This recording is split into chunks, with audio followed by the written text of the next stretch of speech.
Hey everybody, welcome to our very first session of Higher Ed. When I clicked that button to do the countdown, that was the first time I'd ever pushed that, and I didn't realize it was going to have such engaging, fun music to really set the mood. So here we go. My name is Eric Stevens. I'm the founder of Higher Ed. This started with me trying to figure out what to do after I lost my teaching job. I'm now living in my parents' basement, and I figured out that we need to figure out what we need to do with education. And it's turned into this big event, and I'm so excited to have all of these wonderful panelists at this first one. This one is called the Start-Up Educator. Did you already know that you're an entrepreneur? We're going to have some great guests. I'm going to bring them up on the screen. They can say hello, wave, and I'll let them do a little introduction. The way the session is going to go, I'll ask the panelists some questions that we've talked about, kind of a direction that we want to have this conversation. And then we'll take some questions from those who are in the audience. I'll cultivate those towards the end. And hopefully we can have a really engaging conversation. After this, we have several other workshops after this one. Let me just pull that up real quick for you. We have from Nicola Porter out of Ireland, Career Change, How to Begin Before Feeling Ready. We have Caitlin Koopmans and Living in Spain, Moving Past Paralysis in Times of Uncertainty, and Jen Rice, who is in the country of Georgia, and Johnny Moore in England are doing a really cool small group workshop called Your Very Own Groundhog Day, Bringing Creativity and Authenticity to High-Stake Conversations. So please go to the website, check those out. And here we go. So first we have here, I'm just going to add them to the screen. We have Kristina Powers from the Institution of Effectiveness in Higher Ed. And we have Michel, the Hero Heart Coaching. And we have Allan Langer, the best-selling author. And we have our very own Raksha, who has been helping me with Higher Ed. So I'm going to go ahead and jump off the screen. Let y'all introduce yourselves, and I'll just throw up a question in a minute. Great, Eric. Thanks so much. And I'll kick it off. Good morning, everybody, and good very early morning on the West Coast, which is where I'm at in San Diego, California. My name is Kristina Powers, and I'm the president for the Institute for Effectiveness in Higher Education. I'm a solo consulting business that works with colleges, universities, higher education organizations, predominantly in the field of institutional research. So that's data analysis, compliance, accreditation. And then I also practice what I teach. I also teach other individuals who are interested in being consultants and owning their own consulting business. And I'm really pleased to be here. I'll turn it over to who's next? That would be me. All right, Michael. Thank you for that. I am honored to be here. And I have a bit of a longer introduction, but first, the elephant in the room, I am at a standing desk, so that doesn't have to be a distraction anymore if you were wondering. So I actually didn't know that I wanted to be an entrepreneur. I actually got into education because in addition to being a professionally certified coach and having my master's in school counseling, I was also the red card everyday kid. And it really took a toll on my self-esteem. So when I made a switch in schools in third grade, I got this wonderful young teacher who was very positive and treated me very well. And it really set things in motion for me to have a much better schooling experience. So I had all the reason in the world to get into education growing up, from this like very positive person, this positive impact. Everyone in my family is an educator, so that helped as well. But I had this really wonderful and serendipitous experience where on my very last day as an educator, I was invited to come teach a workshop for one of those, college course accreditation institutes. And as I went to do this, teach this workshop for 55 teachers, sitting in the front row was that third grade teacher.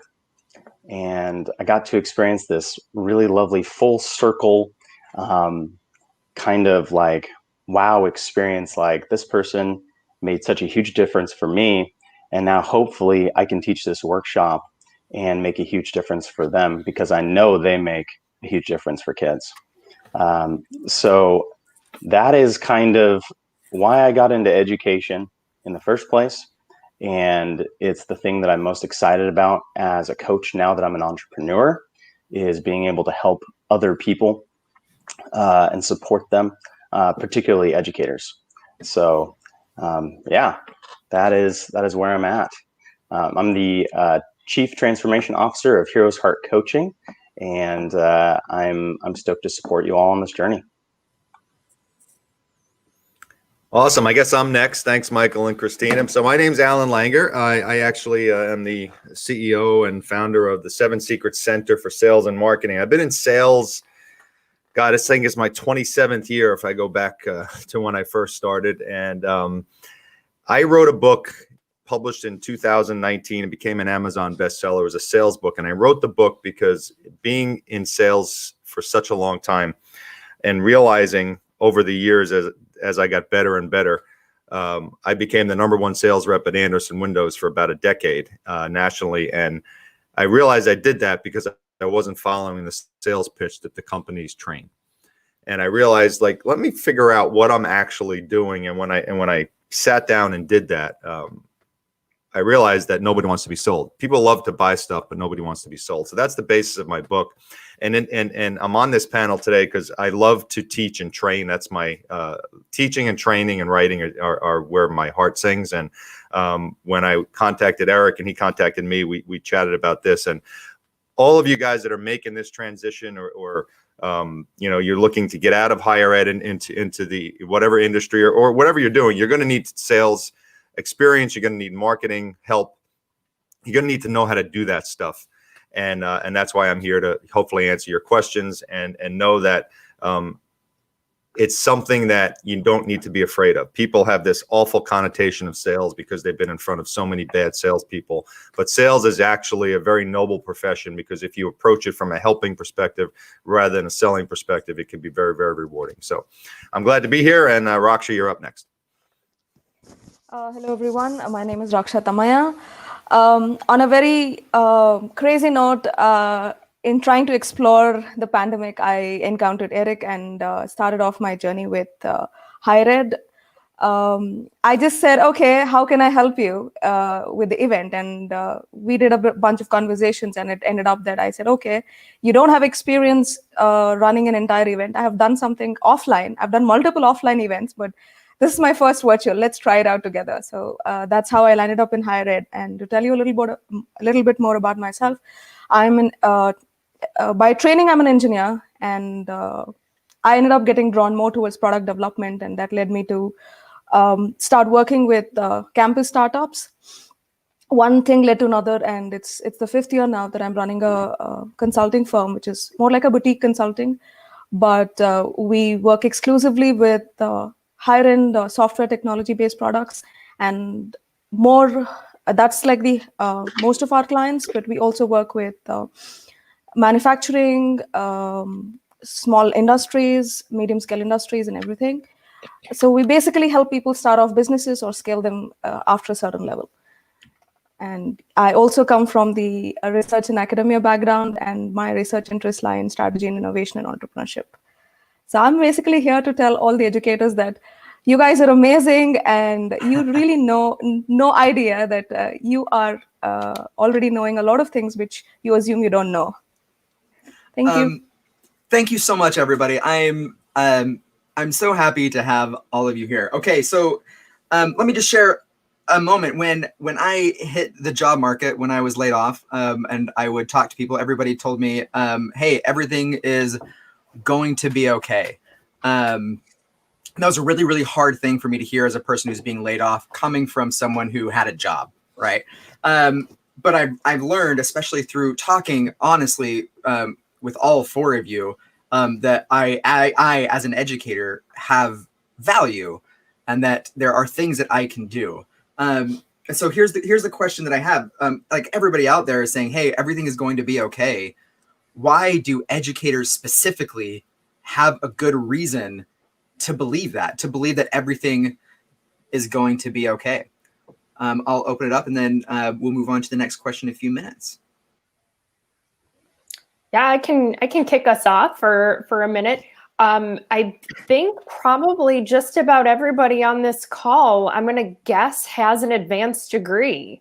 So by nature of successfully completing that advanced degree, you already have beaten those odds. And an advanced degree can be an associate's degree, bachelor's, master's, doctorate.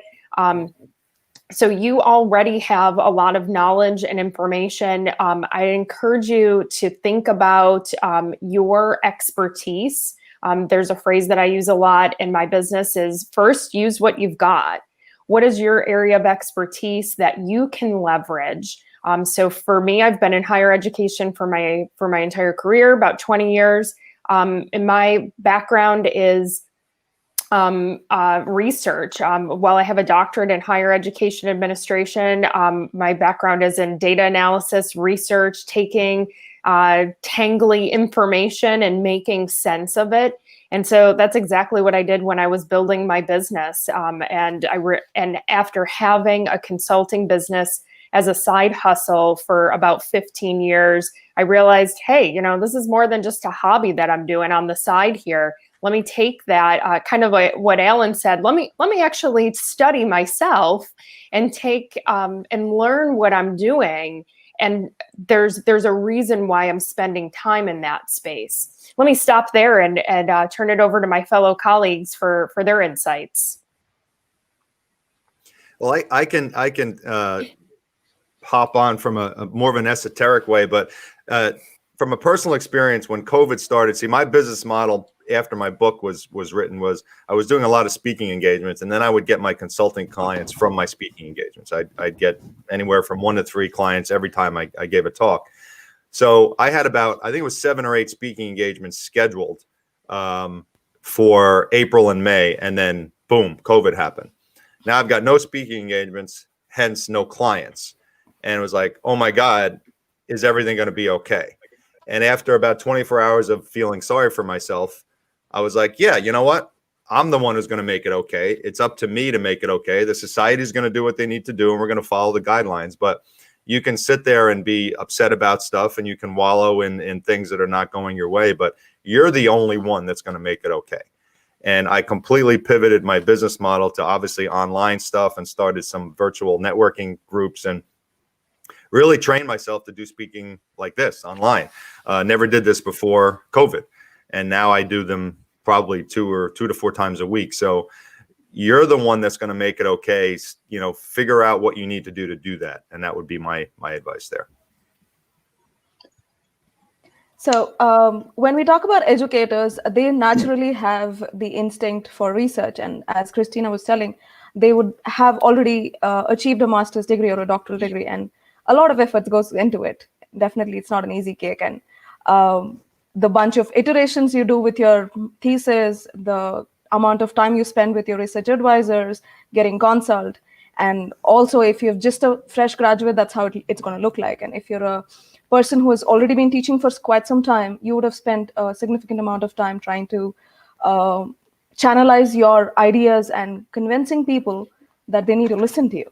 Well, that is in itself something that can be used to pivot into any kind of self-regulated journey, because when you talk about entrepreneurship, what really matters is, are you disciplined enough to be employed by yourself? So yes, educators are disciplined enough to be employed by themselves. So that's where I would start off and say, that is why I think it's going to be okay. Great. All right, I'll go. So educators are already working on an island a lot of the time. They're in their classrooms by themselves. And having worked in education for 7 years, I know that one of the number one complaints is what administration's doing wrong. So great news. You actually get to be your own boss if you're an entrepreneur. And when you think about what an educator does in a day, it's like, okay, how many jobs do you actually have this skill set where you're having to prepare as diligently as you prepare for 30 plus people in your room. You have to create individual plans for them. You have to maintain 30 plus relationships in your classroom, manage behavior. You have to be aware and accountable for family communication.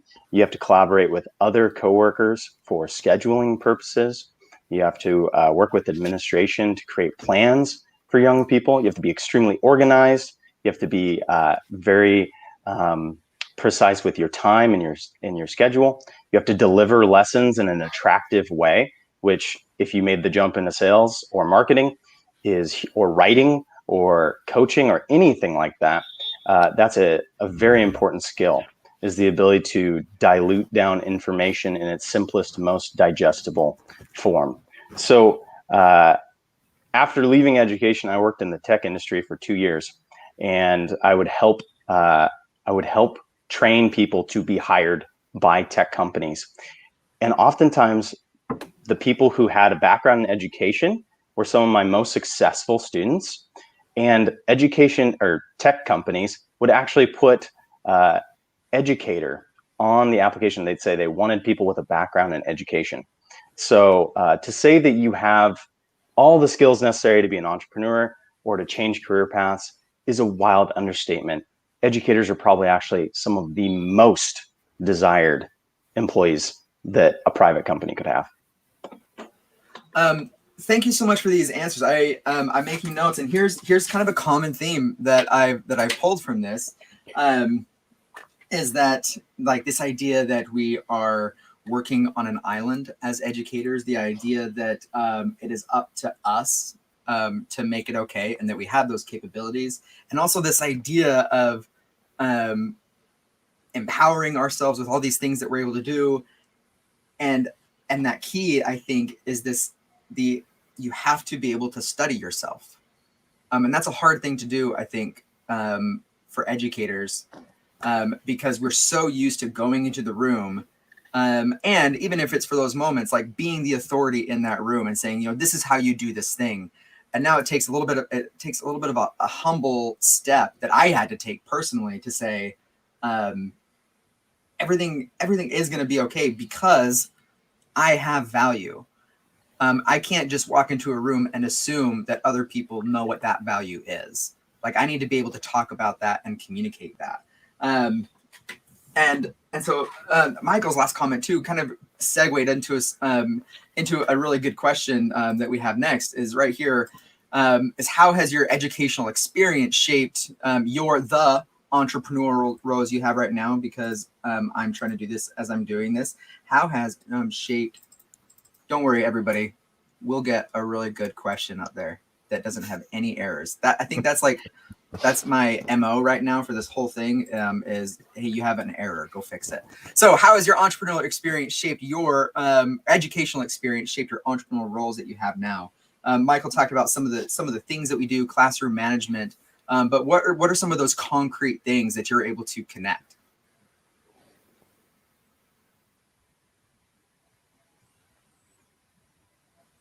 All right, I'll kick us off again, and then for the next question, I'll have one of my other colleagues kick it off.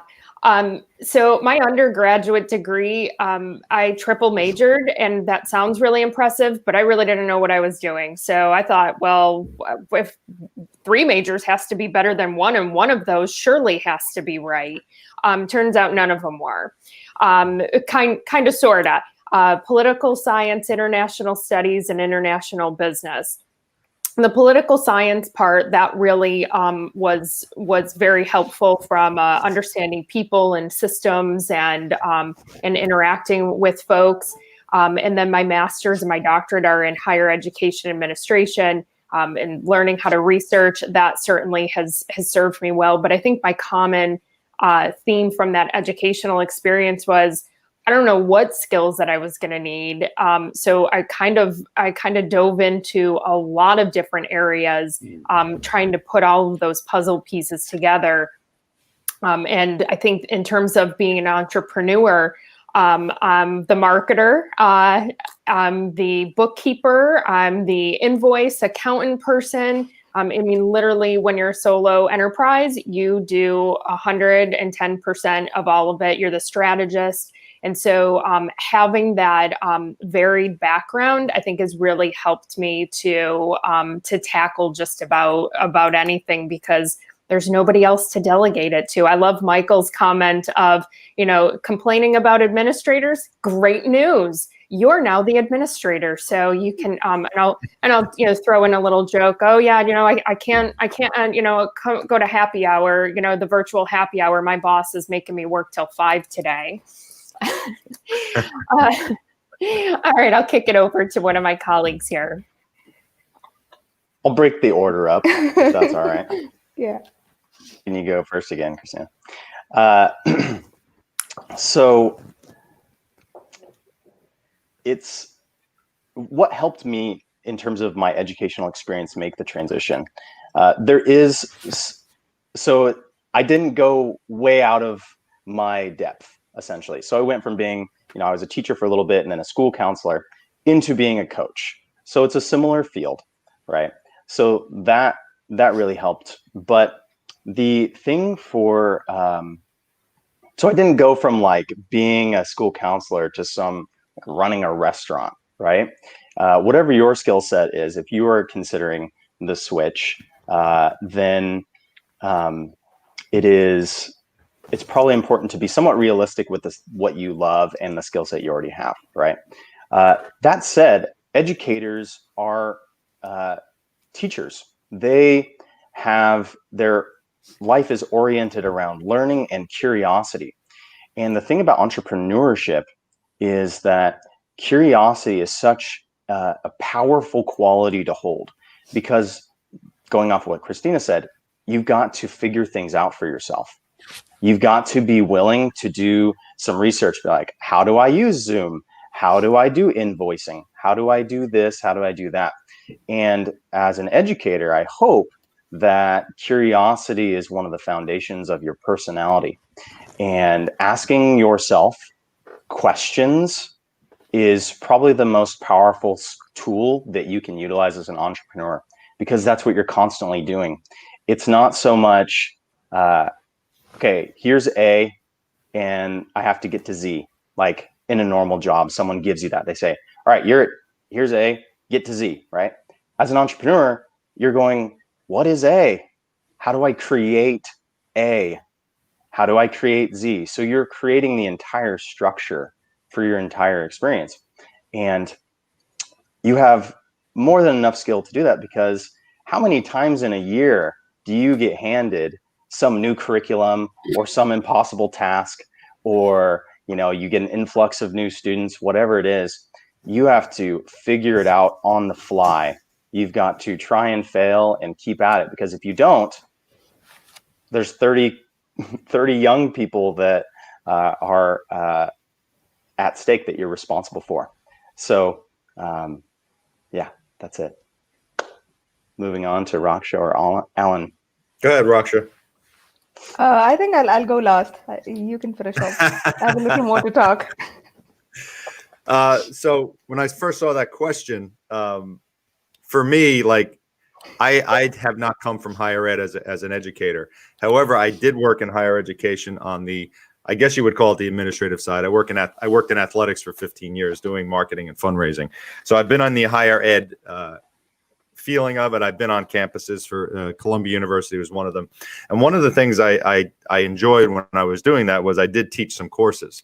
And that's where I learned my love of teaching. So my educational experience, not from a schooling standpoint, but from me learning that I can actually do this and teach, kind of set me on the path to where I am now, where the writing and then really taking that skill and turning it into something that, that makes me money. That's what I do. So, I would say, what Michael said, what Kristina said, you all have certain skill sets, whether it's an educational skill set or whatever it is. Take what you do the best, and then you can transfer that into your entrepreneurial role. Because the other thing is, you are an entrepreneur. You have to, you're doing everything yourself. You're in control of your own business, but also there are things that you can let go of. Don't be afraid to let go of something to give yourself the time to do what you should be doing.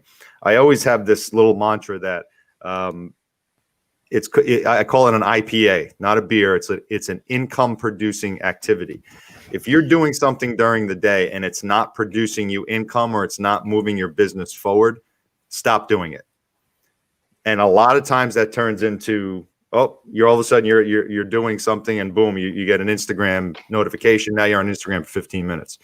You got to realize when you're doing that, if you're not doing an income producing activity or something that's going to move your business forward, stop doing it and focus on it. As an entrepreneur, that is one of the biggest things. When I saw that, someone taught me that about, I don't know, 6 months ago, and it really has been very helpful. So that would be a tip for me to answer that question. Okay, Raksha, now you're up. Yeah. So as I mentioned earlier, I'm basically trained as an engineer, and when you're in software engineering, you're kind of taught that you need to develop apps, you need to code stuff, and all of those things. So my education prompted me to realize that I cannot do that. I would rather prefer building the products from the outside in instead of going from inside out, which is coding. So that path led me towards a journey which kicked off my entrepreneurship because I was just trying to help people do things which they wanted to do in their campuses, get a couple of forms signed, do a few other things, which would pick up a campus startup. The campus startup concept is something that is very prevalent in the university where I studied. It's a premier college in the city I come from. They had this concept which let students start off companies in the campus to do small things, maybe sell a burger or something like that. So that required a humongous amount of permissions, paperwork to be submitted. As Michael and Kristina were saying, administration requires a lot of such things to be done. And coming from engineering background, had no idea how to do this. So my education in management helped me figure this out for them. That led to the start of my actual entrepreneurial journey that I'm doing right now. But this entrepreneur bug was on me from way before. Maybe way back in when I was in my high school, I started off an NGO which talked about a green cover. Then I ventured into tutoring and a lot of other things. So this led me to research on what exactly are we doing in a campus, because when we look at a campus, the first thing that we see in a technical campus is people are inventing stuff. People are making new projects every semester to submit for their requirement for their education. But nothing is coming out of it. Nothing is coming out of it as a patent or as a product or as a company. So that led me to be more curious about this direction. And I started researching about it. And I realized that the knowledge and the know-how of the professors about turning their research into a commercialized product was very minimal. And that also led me to understand what is the entrepreneurial mindset and what makes a person an entrepreneur. That led me to discover something called as entrepreneurial competency or entrepreneurial mindset. And one of the things that we can talk about when we say entrepreneurial competency is we can look at it from a person's attitude, a person's behavior, and a person's competency. And also the managerial side. The educators are really great with the attitude and the managerial part because they already do it, as all of you were telling, they already do that. But when it comes to a little bit of their attitude, their behavioral based competencies, which is more like, can I take a risk? Am I willing to change? Am I too strict? Am I too stringent about the way I live my life? These are the things that is making you uncomfortable.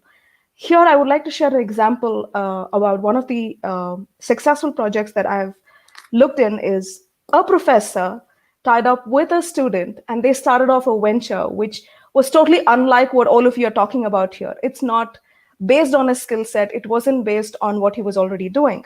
This professor started out a venture for bike rentals, but he was using his knowledge of supply chain, his knowledge of communication, and his knowledge of fixing and repairing bikes, which today is around, let's say, an annual revenue of around $100,000.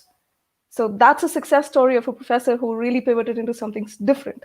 So I would like to bring up the fact of entrepreneurial competencies and say professors and people who are in the education field should really look at especially in the technical field, should look more towards developing products and converting their research into commercially viable entities. What I love. Oh, I spoke a lot. Oh, no, that's okay. What I love about everything that we have said together is kind of aligning with this thought that I've been having over, I don't know, the past several years working with students. Kristina, you mentioned that you had 3 majors. I have students when I was working, they said, yeah, I'm going to be a double major because that's what my advisor said that I should do. And here's my message, I think, to all of that, is that a double major means more tuition income for a university.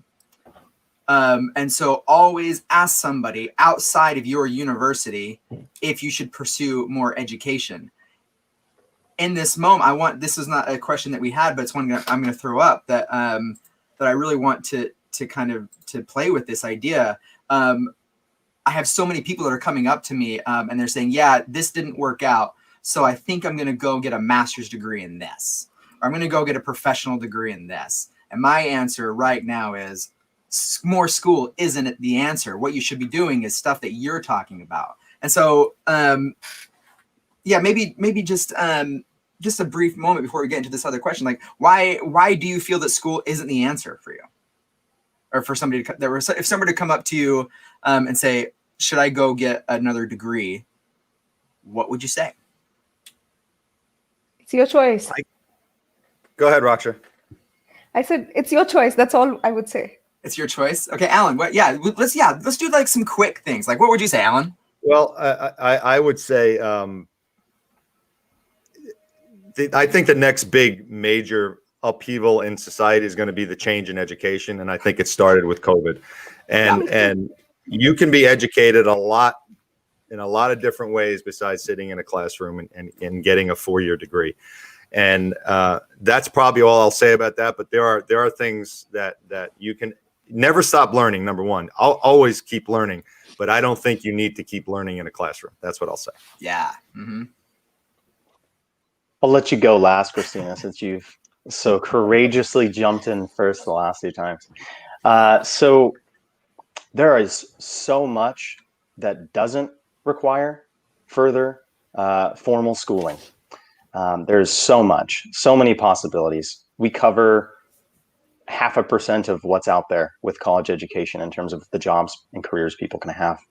That's not a actual statistic, just FYI. And the other thing is, all I would look at if it was a client of mine is, where is the decision to go back to schooling coming from? If it's from a place of, oh, I don't really know, like indecision, it's like, oh, great. So you're going to take your indecision and just throw a ton of money at it and hope it shakes out. Or if it's from like, oh, I'm afraid I'm not capable enough to go into this, those are not the kind of motivators you want to live your life by. So, for me, if it was one of my clients, I'd be asking them the questions like, where's the decision coming from? Mm-hmm. Right. Yeah. Kristina, what do you think? Yeah, time to get honest with yourself. Why are you making that decision to go back to school? I love colleges and universities. I love touring them. I love going when I'm on a road trip and we're going by one. I got to make a little detour and go circle around at least the campus, because it's a comfort zone. It's an area that feels really really familiar to me. And if you're doing it for those reasons, like Michael's saying, it may not be really the right reason to do it. If I decided I wanted to be a heart surgeon, which by the way, I really don't like blood, then I don't really have a choice. I have to go back to school because that field requires certain credentialing and licensing. So get honest with yourself. Why are you really doing it? And I would even add to that, like if you have an advanced degree in something and you want to be a heart surgeon, unless it's the thing that you actually want to do, cutting into a heart, there are so many things that you can do that are involved in heart surgery from point A to point Z, as Michael was saying before, that you can get involved with. Yep. So I'm going to throw a question up here from the audience that I thought was pretty relevant to what we're talking about right now. He says, Suraj, do you think the quality of teaching and learning will be compromised with the temporary e-learning setups used by institutions? So this is a yes or no question, right? And the answer is absolutely yes. What I want you all to answer is, how can an educator leave the education system and take advantage of this? Does that make sense? You're it asking makes where sense the to opportunity yeah, is? what are the opportunities here that people can? I think Raksha voluntold me, so I'll and my colleagues are seconding that, so I'll kick us off. I wanted to be a faculty member. That was the goal. Quite honestly, as soon as I saw the doctoral hat, I was sold. Like, for graduation, I just thought that was the best thing in the world, and I had always wanted a doctorate, but that doctoral hat really sealed the deal for me. I want to be a faculty member. I've taught for nearly 20 years in all modalities, but never held the title of a full-time faculty member. I had really great opportunities as an administrator that I really enjoyed, and I wouldn't trade. The piece that I would say there is, I never wanted to give up my research. I never wanted to, and I didn't think I should have to compromise the topics that I was really passionate about simply because I wasn't a faculty member. Why couldn't I have it at all? And something, Allan said earlier, about the IPA. I love that, Allan. I'm going to be using that income producing activity. I think, some people could hear that and think that they have to give up this part of their identity about researching topics they're passionate about. But rather, I would encourage you to think about how you can turn those into those income-producing activities, which is what I've done with my consulting business. I do a variety of work that probably falls on the top 10 list of jobs that nobody else wants to have, and that's fantastic because that makes me employable. So what are some of those high need areas? And as education and that learning is changing, what are some of those must-haves, those new challenges that need to be solved that you can contribute with your expertise? I'll stop there. No, yeah, okay, I love this conversation. This is so exciting for me.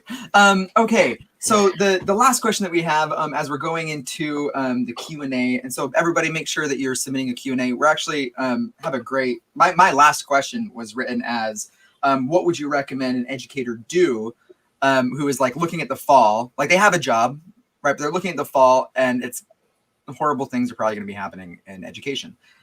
What should they do? And I think one of those answers kind of ties into a question from Sammy that I'll put up here, is how did you start building your brand? Because I feel like that's one of the things they have to do as an entrepreneur that you are already doing, especially if you are a researcher, is building your brand. And so how do you convert that effort from putting into your own brand of like, I need to publish a paper or I need to design a curriculum or doing something like that, into this is who I am as an entrepreneur? How do they do that? Where do they go? How did you do that? And then I'll be looking for everybody else. Please send me your questions and we'll be closing this session at about 9:50. I'll kick that one off. So starting your brand, building your brand, the first place you need to start, and I'm doing a talk on this tomorrow, is LinkedIn. LinkedIn is your online resume, and that's where you're going to start your brand. But there's so much behind LinkedIn that you need to know to build that brand. And so if you actually, this is a little plug for my talk tomorrow, go there. I'm going to talk about all that stuff. But your brand, people need to know about you, and start with LinkedIn because that's the professional site. That's where 575 million people, professionals, are. And 230 million of those are on LinkedIn on a daily basis. And if you get on there and you do a proper profile and you engage in content and you put up content, your brand will be built very, very quickly. And your brand needs to be who you are, like Eric said. And that's something you have to decide. Who am I? What is my message? What do I want to do? How do I want to help people? And once you come up with that, you stick to that and you're consistent with that. And that's how you're going to start building your brand. And then that can branch out from there to your website, to any marketing materials or things that you do. But your message has to be consistent and clear once you figure out what you want to do and how you want to help people. If you're selling out on a total niche, I would recommend that you can go pro bono as well. That's something that I tried when I did not even understand what pro bono meant. But I initially did it, and then I figured out that's what pro bono is called. So I started off by making a proof of concept of how I would help people build their products from an idea to getting into the market work. So that is something that I would recommend professors and educators coming from niche technical areas to start trying. Pro bono work. That's something I would say educators should do. Yeah, okay. I think that actually leads into a really great question right here from Unwrapping Analytics with Ingram Market Analytics. I'll pull up here. Did any of you start out doing pro bono work to develop a proof of concept? If so, can you provide examples, keyword briefly? And kind of like with that as well, this with higher ed, right, is a pro bono thing that we're doing, that Raksha helped me do pro bono. And like trying to figure out if this is something that I can do. And so how about some of the other panelists? Michael, did you do any pro bono work that kind of helped you get to where you are right now? Yes, and I do it now. But I would say, don't think of your journey in terms of first we do this, and then we do this, and then we do this. The whole thing is a dance. You're constantly evolving. Your brand is constantly evolving. I started very small amounts of coaching and phased myself out of education 2 years before so I've been full-time for over 4 years now as a coach. And it's been, it's just funny to see my name pop up with a quote next to it. And then it was like 2 years before that. So over the course of 6 years, it's still developing. Everything's still refining. That is entrepreneurship. You're constantly taking inputs in, kind of clearing away the stuff that isn't effective, and then coming up with something better and then reiterating it. To answer the brand question really quick, because I'm a coach, I saw the word coach. Maybe Ms. Herrera is thinking about coaching as a profession. I remember going to coffee shops and taking my business card and turning it outward, setting it on the table so people might walk by, see it, and be like, "Are you a coach? Can I hire you?" Which is not effective, if you can imagine. And so it is all a learning experience, all of it. And it's just a matter of starting. You don't have to start with pro bono. Start getting paid. Just find the edge. What's the amount that feels like, yeah, I want to be valued for my time, but isn't like I'm going to feel like I'm dying while I'm delivering whatever service, right? So get paid right off the bat. I'm not saying charge like $1,000 for 1 minute of your time, but intermix. I really like that, and this idea that continuing to do pro bono work. I know Kristina, like you've talked about that with me in a conversation of like setting aside time, like even though time is billable, setting aside time to say, you know what, like I will, like you did with me, like saying, hey, I can help you with this. So what is your strategic rationale for doing that? Yeah, I'm going to bring this back to a point Allan, talked about building, finding out who you are, and who I am is helping other people that I believe in, that I think that there's a connection there, that I'm passionate about. I also use pro bono work with my current clients. It's like, well, wait a second, they're your current client. They're already paying you. Yes, but I can give them something else that they're not paying for that I want to try out. So they're kind of, a test case, if you will. And so the idea is, that they give me some feedback. We already know each other, so they're going to be honest. But if it's something that they're really excited about, they feel like they got an extra value that they weren't intending on. And when they're thinking about somebody for a next project, they're probably going to think of me, even if it's outside of my natural scope of work, that it goes out a little bit further. And that's exactly what I want. I want my clients to really feel like they get more than their value's worth. Awesome. Yeah. And I would add, I don't even use the term pro bono. I just like to use the term help. And I can't stress enough is you can help as many people as you can. Give away as much free advice as you possibly can. It never, ever will be a bad thing. There's this perception out there that, oh my God, I don't want to give away all my tips. And then, then what am I going to charge for? You can give away as many tips as you want. It's like, if you need someone to help build a house and the guy who's giving you tips throughout the year is telling you how to do this and how to put the cabinets on, but you can't really do it by yourself. You're going to hire that guy who gave you the free tips. So as much like that's what I do on LinkedIn all the time. I just give out free content. People get interested and then they call me and say, hey, can we talk about this? So give. That's what I would say. And if you want to call it pro bono, but that would be the best advice I could give. You could give. You could give. I'm giving right now. Can I double dip? Let's hear from Raksha real quick and then go back to Michael. Yeah. I think the perspective when I said proof of concept with pro bono is different for all of you and for me, because I started off my entrepreneurial journey right out of college, right out of my undergrad. So that was the primary difference when I said pro bono and when all of you said, right away, bill it, help people. But to do all of that, you should be knowing something and you should have some credential to back you up. When you don't, I saw a comment which just came up which said testimonials from your pro bono work. I have been running my consulting work for 5 years now, and I haven't put up an ad, and I was not even active on LinkedIn until like 2 months back. So I still had a steady flow of clients, and the only way I did it was I started off with building a concept around my knowledge level and my skill sets, and then I started one product after another. One market success led me to another one. That's something that I just want to add. And I would like to say that professors can start off by bootstrapping, as Michael was saying, and then go ahead from there and keeping that on the side. They can keep building. And if they like, they can pivot like Kristina. Or I've seen a few professors who finish their careers having both their products, both their passion project and their teaching career intact. Awesome. Thank you. Michael, what are your thoughts, Michael? Did we already answer the question about what educators can do right now?